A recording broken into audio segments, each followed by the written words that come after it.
Hi everyone and welcome back to Candidate Top to Bottom. Today we're talking CRS points and telling you everything you will need to know about them. So, what are CRS points? What is a CRS score and why is it important? So CRS stands for Comprehensive Ranking System, and it's the Canadian government's way of ranking immigration candidates by awarding them points for things like age, education, work experience and links to Canada, as well as many other things. When all their factors are added up, all candidates in the express entry pool are given a points total, called their CRS score. And when draws happen, the highest scoring candidates are drawn from the express entry pool and offered an invitation to apply for permanent residence in Canada. So, as you can see, CRS scores are very important and can quite literally be the defining factor as to whether or not you get drawn and invited to apply for immigration. It's impossible to tell you what a good score is, as the top scores will depend on how many people are in the pool at any given time and what their scores are. But what you can do is look at what the cut-off scores have been in the past and have a pretty good guess at what score you would realistically need to get to be in with a chance of being selected. Of course, you may now ask, so what do I do if my CRS total isn't high enough to be selected? But there's no need to worry, there are a number of ways you can increase your CRS score, and we'll talk about them throughout this video.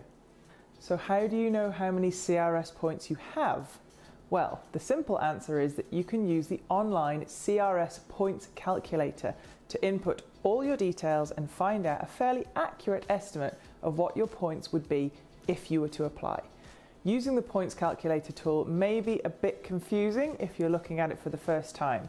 So in this video, I will talk you through exactly how to complete each section, what each question means, and what your answers mean for your final total. So let's get started. Okay, so here we are. The first thing you need to do is do a search for CRS Points Calculator. CRS Points Calculator. Okay, and this is the one you'll want, cic.gc.ca. Now, if you click on here, you will see Comprehensive Ranking System CRS tool for skilled immigrants, and you can see that it's for express entry. So if you go down, you can see that it says it is a tool. It's not a definitive score. You can't base anything on this.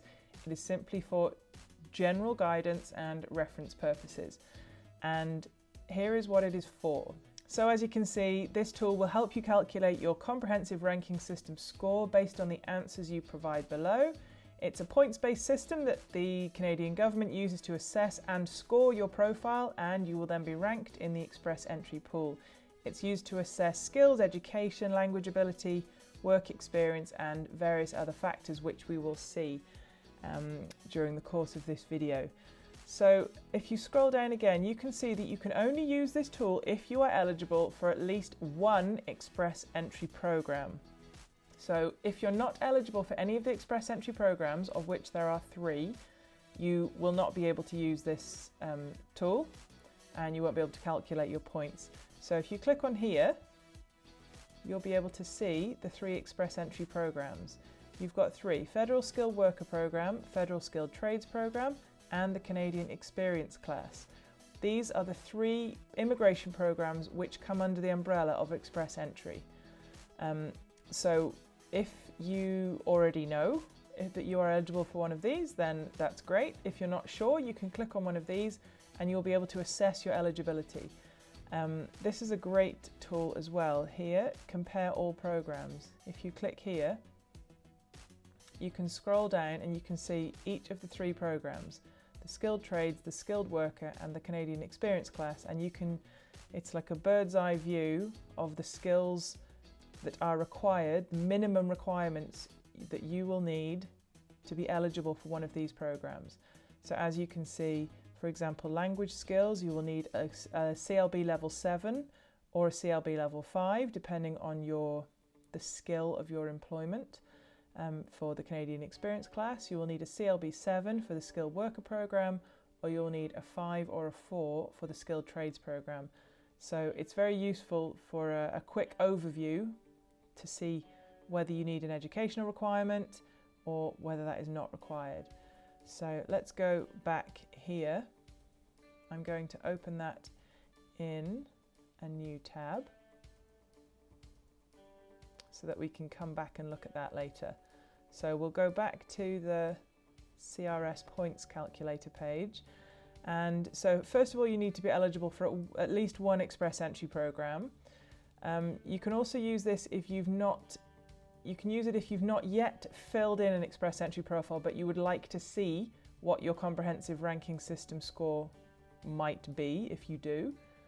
And the other thing is, maybe you've already applied for immigration to Canada and you already have a CRS points total, and you want to see perhaps how it would change if you added extra things to it. So we'll talk more about that a little bit later on. So you need to make sure that your CRS score is above the minimum point score of your round of invitations.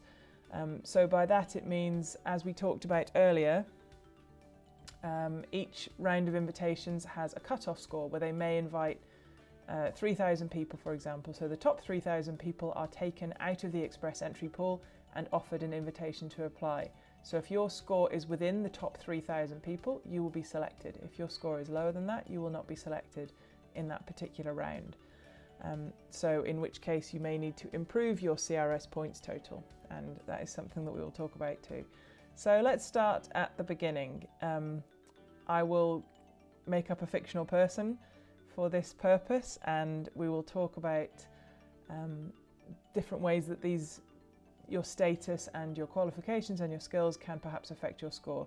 So let's start off with somebody who is single. So you could be any of these things. You could be married, single, widowed, separated, with a common law partner, for example. So let's start with somebody who's just applying on their own. The difference here being that if you are applying with a partner, be that a common law partner or a spouse, your spouse may be able to contribute extra points to your total. So we'll look at that a little bit later too. So let's, for now, say that this is a single person who is applying. And by the best answer, it means if you are invited to, if you're doing an Express Entry profile, you need to enter your current age now. You can't predict that I might get drawn in a year, so I'll put my age in a year. You put your age now. If you have a birthday whilst your application is being processed, then before you get drawn, then your age will increase. But you put your age right now. So let's say your age right now is 30 years old. Next pop-up window is, what is your level of education? So you don't put every single aspect of your education, you put the highest level of education. And that may be a Canadian form of education, a degree, a diploma or certificate, or it can be a foreign one. If your studies were outside of Canada in your home country, that is also absolutely fine. However, if your education was not completed in Canada, you have to have it formally assessed by an external agency, for example, the World Educational Services. We'll put the links to the educational credential assessment agencies in the description box for this video. So if your education was completed in Canada, then you don't have to do anything. If it was completed outside of Canada, you will need an educational credential assessment to find out what the equivalent education would be had it been done in Canada. So let's say, for example, you've been to university and you did a 3-year degree in your home country. So that would come under this one, a bachelor's degree of 3 or more years, and that could be at university, college, trade or technical school. You can have the lowest you must have is a high school education, which is here. Well, that's none, or a secondary diploma, which is a high school graduation. You could have 1 year or 2 years or 3 years at university, and then you go up higher to 2 or more certificates, one of which was 3 years or more.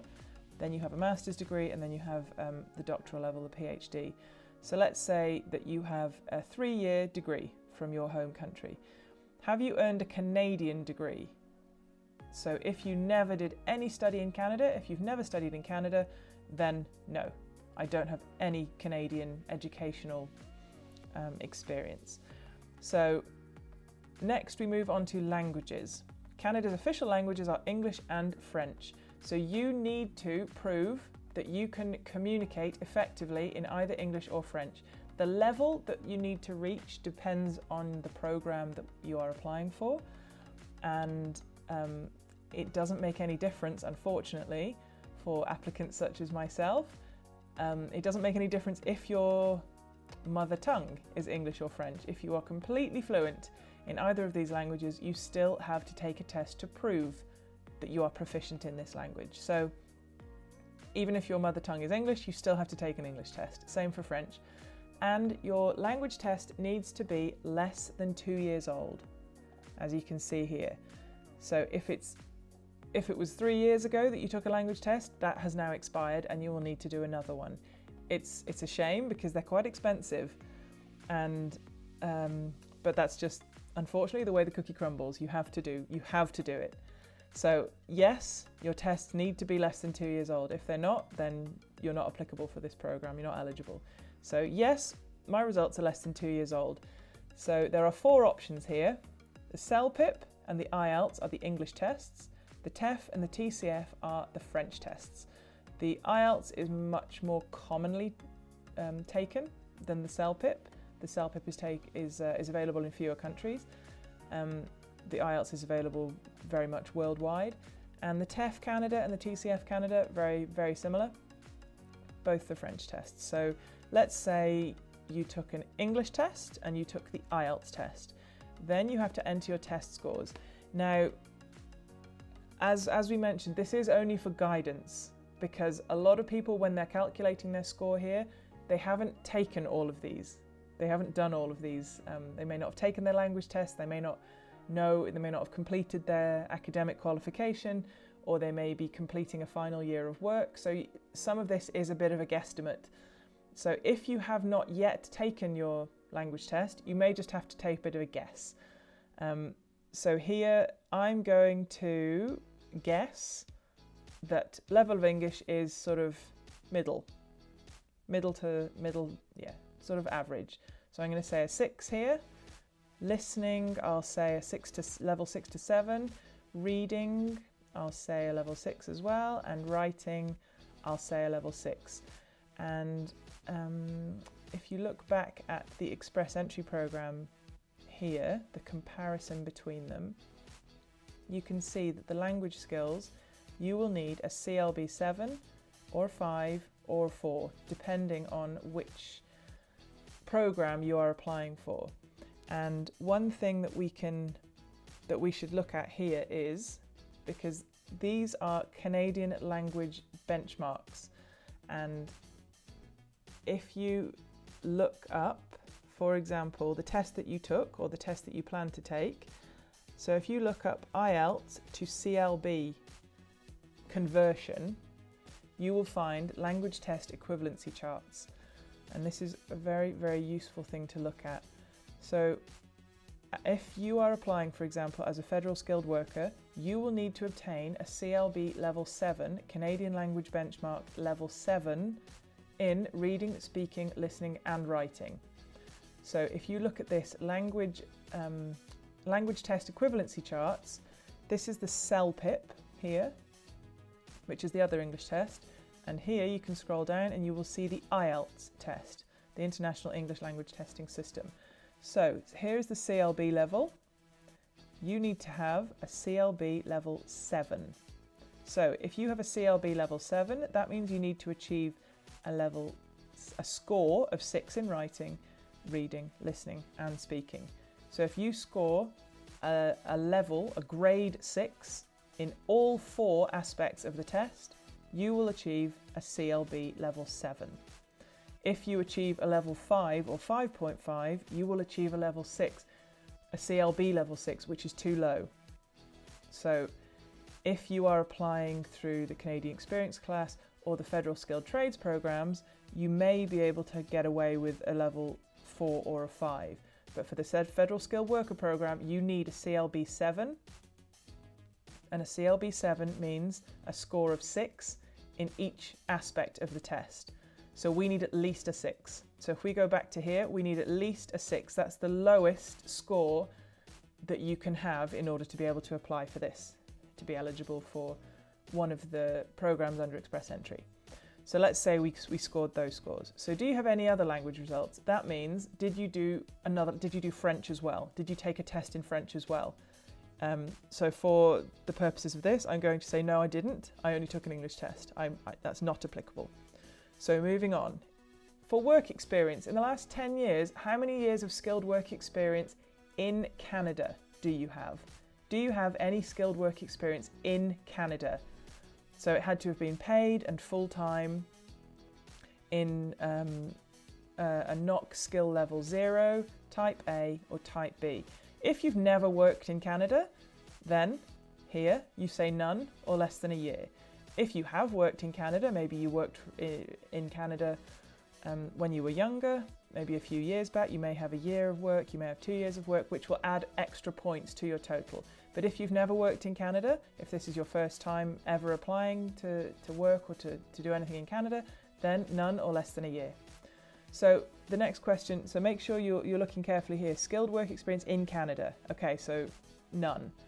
In the last 10 years, how many total years of foreign skilled work experience do you have? That means any country outside of Canada, your home country or in another country. So it has to have been, again, paid full-time and in only one occupation. So if you've worked in 5 different occupations in 5 different fields, those are only one each, sort of, perhaps 1 year of each.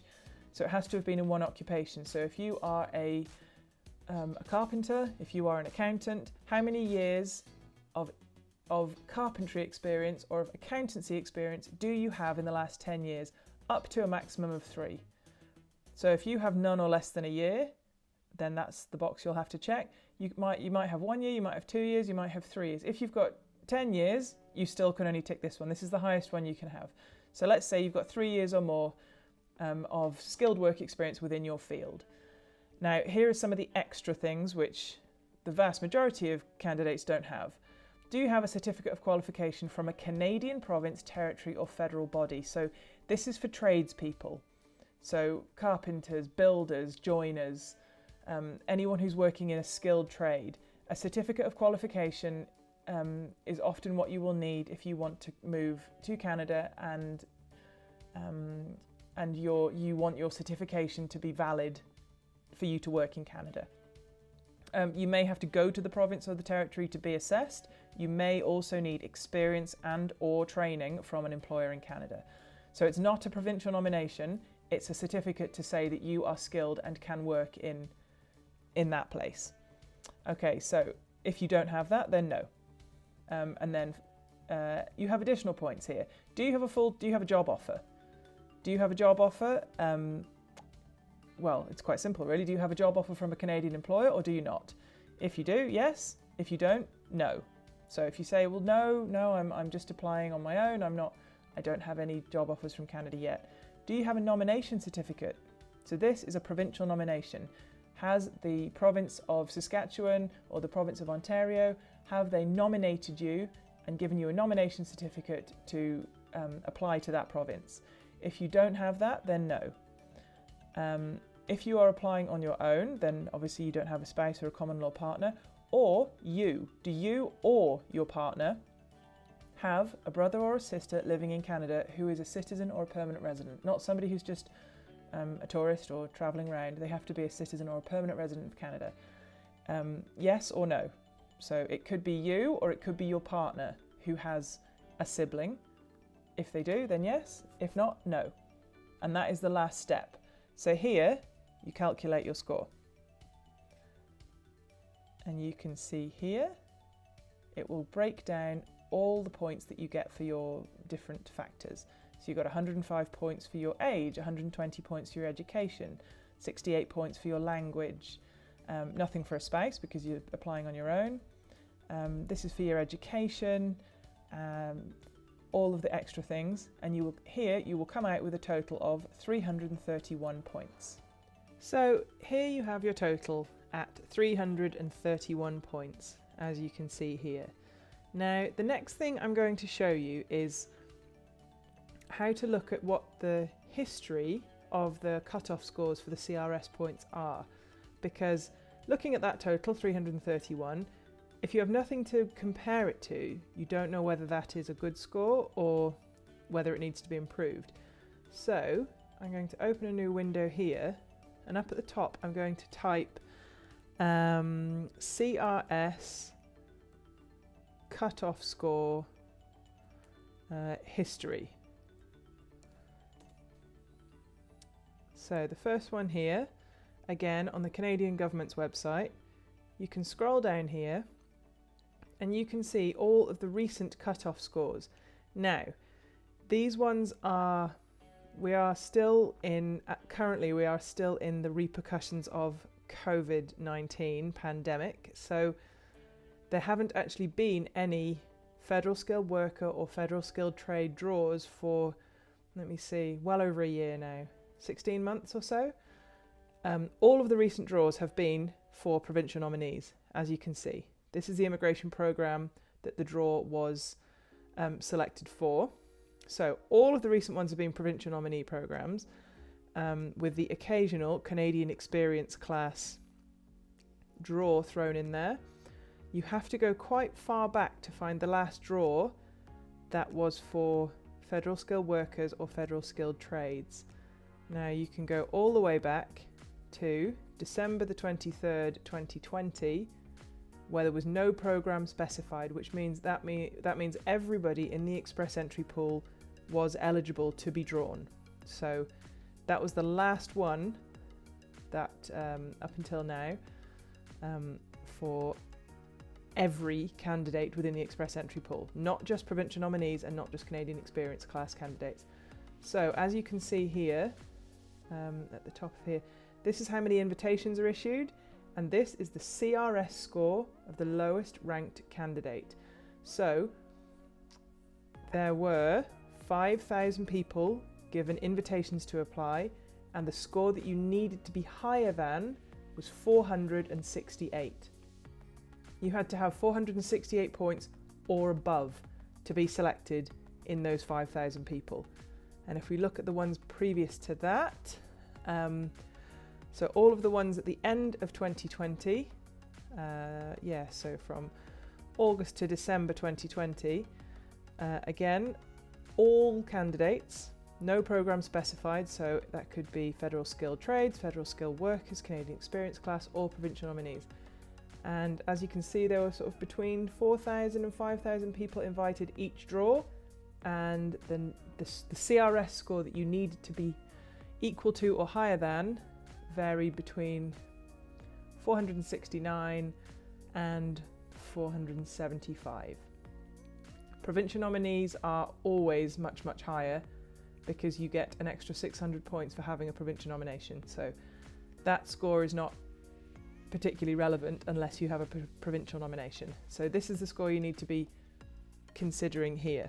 So if we consider that, so at the minute, when the draws resume, you're probably going to be looking at in excess of 470 points that you will need to be drawn. So in our example here, 331 points is absolutely not going to receive an invitation to apply.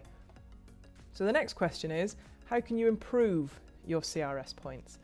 And there are many, many ways that you can improve your CRS points, and that's where this tool really comes in quite handy, this CRS Points Calculator tool, because you can use this to look at what your points total will become should you be able to improve your points somehow. So there are many ways that you can do it. So let's go back up here. First of all, you will add more points if you are if you are moving to Canada with a spouse or with a common law partner, because that partner will give you extra points for their attributes, for their language skills, for their work experience, things like that. So that's not necessarily something you can change if you are applying to immigrate as a single person. You can't suddenly bring a spouse with you. So that may or may not change. There's another thing here that you can't change. You can't change your age. Unfortunately, that's only going to be in the reverse. The longer time goes on, the older you're going to get, and your points, you lose 5 points every year that you become older. So you've currently got 331 points. If a year goes by and you recalculate your points, you're going to drop 5 points to 326 points. So that is something to bear in mind. Level of education is something that you can improve on. If your current education is a 3-year university degree, you could consider doing an extra year to add a certificate or a diploma or some kind of 1-year course. If you change that to a higher level of education, you will gain more points that way. In terms of a Canadian degree, well, if that's something that is a possibility for you, then having Canadian experience will certainly add more points. Now, on to languages. This is the golden ticket. This is where you're going to hugely increase your CRS points if you are looking to add a lot of extra points. Now, if your first language is English, and so the points we put in here were for the lowest possible level, so CLB 7, if you look back at the language test equivalency chart. So we put in 6s for all of them, which are here, which is CLB 7. If you can up your scores to CLB 8, so just one more level, or even CLB 9, then you are looking at much, much higher scores. So if we were to put in 7s and 8s, let's see what that does to our points total. So instead of 6s, we're going to put in 7s. So this is assuming you've done a lot of hard work, you've put a lot of effort in, and you have retaken the IELTS test, and you have got much, much improved scores. So we've got really, really good scores here. So let's go back down to the bottom, recalculate the score. All of a sudden, your official languages has gone up enormously, up to 124 points. If you scroll down to the bottom, we've suddenly gone from 331 to 424. So here is your points total, 424, by just improving your level of English. The other thing you can do is improve your level of French, if that is a possibility for you. As you can see up here, you put in your English the level of your English scores, but you could put here other language tests. You could choose the TEF Canada or the TCF Canada, and then you do exactly the same. You put in your scores for the TEF or the TCF, the level that you got in those, and you can recalculate your score again, adding some more French, adding a bit of French language. Now, you'll be amazed at how many points you can gain by showing the Canadian immigration authorities that you can speak a little bit of both their official languages. Obviously, they want you to be proficient in one of them, but they really, really are prioritizing at the moment people who can show proficiency in both. They really are putting a lot of emphasis on the bilingualism. So if you can add some French to your repertoire, then you will really boost your points total that way. Yeah, well, again, you can add, if this is a possibility for you, you could go and work in Canada for a year. If you were to add 1 year of Canadian work experience to your total, let's see how many extra points that would give you. So calculated our score again with a year of Canadian work experience. We're now on 477, and when we were looking at these invitations, 477 would have got you an invitation to apply in all but one of the most recent draws.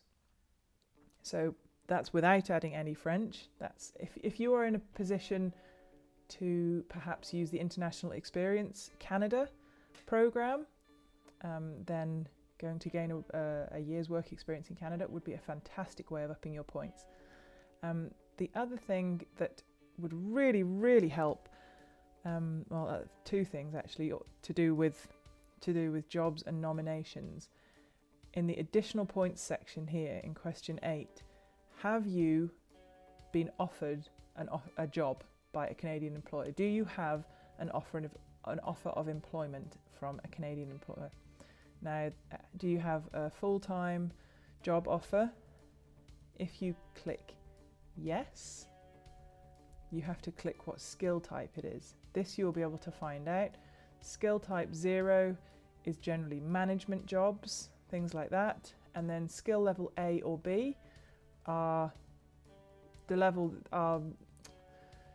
intermediate and high skilled jobs. So things like teachers or accountants or medical staff, things like that.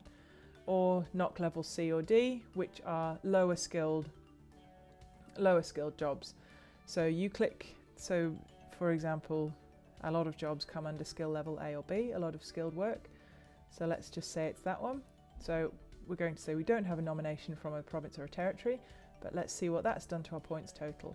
Oh, let's recalculate, calculate your score again.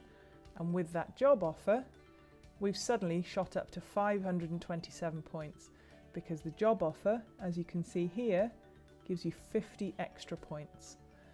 And the final thing I'm going to show you, obviously you can't create a brother or a sister who lives in Canada if you don't have one.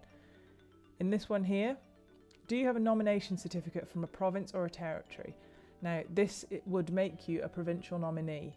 So if you have applied through a provincial nominee program to one of Canada's provinces or territories and they have offered you a certificate of nomination, then this will give you an enormous amount of points. So we'll recalculate our score now. As you can see, we've suddenly gone up to 1,077 points because a nomination from a province or a territory gives you 600 points, which is why the provincial nominee program, the score is so much higher because you get 600 points alone for getting a provincial nomination. So there you have it. There are a huge amount of ways that you can up that score. If your CRS score is lower than you hoped or lower than the cutoff scores that you've seen, as you can see here, you are going to need at least 470 points realistically to get selected in one of the next draws when they start to reopen, hopefully in the not too distant future. So if you're going to be looking at that 470 plus, maybe even getting towards 500 points, you may well need to consider how you're going to up those scores. And as I said, languages is by far the best way that you can do that because it's something you can do yourself. Yes, you can get work experience. Yes, you can try and get a job offer in Canada, and you can try and get a certificate of qualification. You can get additional points for having a provincial nomination. But in my opinion, improving your language score is something that you can do yourself. You can work hard on it yourself. You don't have to pay a lot of money for it. You can study with books. You can study using the internet. You can pay a tutor. You can do all of this remotely, and you can, if you put your mind to it, you can really improve a language score in English or French or both, and that will add an enormous amount of extra points to your points total. So so there you have it. That is how you use the CRS Points Calculator tool. Okay, so there you have it, how to calculate your CRS points total and a number of ways that you can improve your total if it's not high enough to be selected. Make sure you check out our videos on how to improve your CRS score and the videos on the language tests you'll need for immigrating to Canada. We've linked them all in the description box below. Do let us know if you have any questions about calculating your CRS points, and please share your own tips for how to improve your score. Don't forget to hit subscribe and see you next time.